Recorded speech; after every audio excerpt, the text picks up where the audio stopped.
টানা 7 দিন জিজ্ঞাসাবাদ করা হয়। কালও ফের তলব করা হয়েছে সুমিত রায়কে ভবানী ভবনে। আজকে চাকরি প্রতারণা মামলায় সুমিত রায় সুজয় হাজরাকে মুখোমুখি বসিয়ে জিজ্ঞাসাবাদ করা হয়। আজকে কোন কোন তথ্য তার থেকে জানতে চাওয়া হয়েছে, আগামীকাল কোন মামলায় তাকে ফের তলব করা হলো, জানবো আমাদের প্রতিনিধি পার্থপ্রতিম ঘোষের কাছ থেকে। পার্থ, দেখো, আজকে বেশ কয়েক ঘন্টা সুজয় হাজরা, যিনি হচ্ছেন মেদিনীপুরের প্রাক্তন তৃণমূল বিধায়ক, এবং তাকে এবং হচ্ছে সুমিত রায়, অভিষেক বন্দ্যোপাধ্যায়ের আপ্তসহায়ককে মুখোমুখি বসিয়ে কিন্তু জিজ্ঞাসাবাদ করেছে বলে সিআইডি সূত্রে আমরা জানতে পারছি। সেটা হচ্ছে এই দেবরাজ চাকরি দুর্নীতি মামলায়। এবং এই চাকরি দেওয়ার নামে যে প্রতারণার অভিযোগটা উঠেছিল, সেই জায়গায় কিন্তু সুমিত রায় এবং এই সুজয় হাজরা দুজনের নামই ছিল। সুজয় হাজরাকে তুমি জানো কাস্টাডি নিয়েছে সিআইডি, এবং সেইটা নেওয়ার পরবর্তীকালে আজকে প্রায় 8 ঘন্টা সুমিত রায়কে জিজ্ঞাসাবাদ করা হয়, এবং তার মধ্যে বেশ কয়েক ঘন্টা সুমিত রায় এবং সুজয় হাজরা মেদিনীপুরের প্রাক্তন তৃণমূল বিধায়ককে মুখোমুখি বসিয়ে কিন্তু অনেকগুলো বিষয়, যেগুলো জায়গায় অসঙ্গতি পাচ্ছিল সিআইডির গোয়েন্দারা, সেই জায়গায় কিন্তু তাদেরকে জিজ্ঞাসাবাদ করা হয়। পাশাপাশি এটাও বলবো, আবারও সুমিত রায়কে কিন্তু কালকে তলব করা হয়েছে এই দেবরায় চাকরি দেওয়ার নামে যে প্রতারণার অভিযোগ, সেই মামলায় কালকে সকালবেলা আবারও সুমিত রায়কে ভবানী ভবনে তলব করা হয়েছে। ধন্যবাদ পার্থ।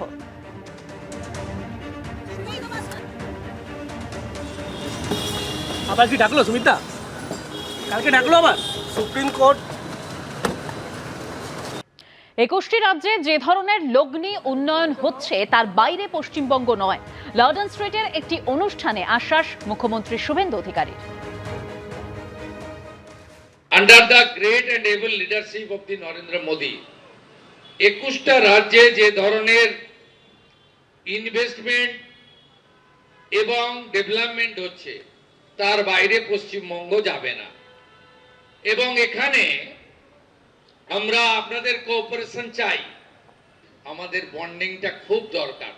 কেউ বা কারা বলতেন ভাষার নামে ভাগ করে দিতেন। আমি পশ্চিমবঙ্গকে গুজরাট হতে দেব না, আমি পশ্চিমবঙ্গকে ইউপি হতে দেব না। আমি আপনাকে বলছি, we all are proud Indian. নানা ভাষা, নানা মত, নানা পরিধান, বিবিধের মাঝে দেখো মিলন মহান। অন্যদিকে নিউ আলিপুরে ডান হাত ভাঙা অবস্থায় নেতাজির স্ট্যাচু মেলার পরেই নতুন আবক্ষ মূর্তি সেখানে স্থাপন করলো বিজেপি। গতকালের ছবি দেখতে পাচ্ছেন, যখন একদিকে অনন্ত মহারাজের নেতাজিকে নিয়ে করা মন্তব্যে বিতর্ক তৈরি হয়, তার মধ্যেই গতকাল নেতাজির এই ডান হাত ভাঙা মূর্তি নিয়ে একেবারে সেখানে তোলপাড় পড়ে গিয়েছিল। তারপর আজ সেখানে নতুন আবক্ষ মূর্তি স্থাপন করলো বিজেপি।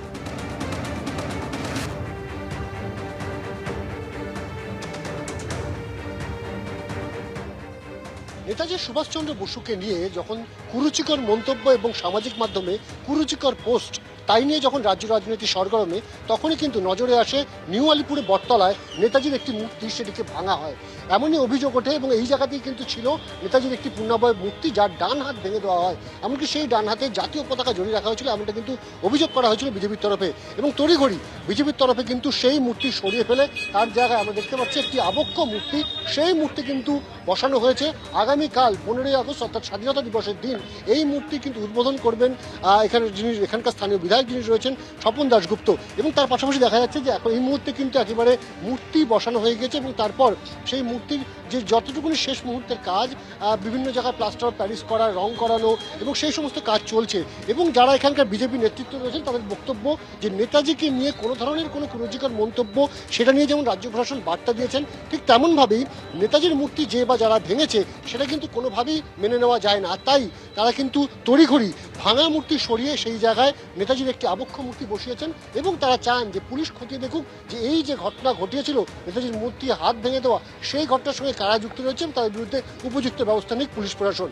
ক্যামেরা সন্দীপ পালের সাথে অনির্বাণ বিশ্বাস, এবিপি আনন্দ, কলকাতা। এবিপি আনন্দ, এগিয়ে থাকে, এগিয়ে রাখে।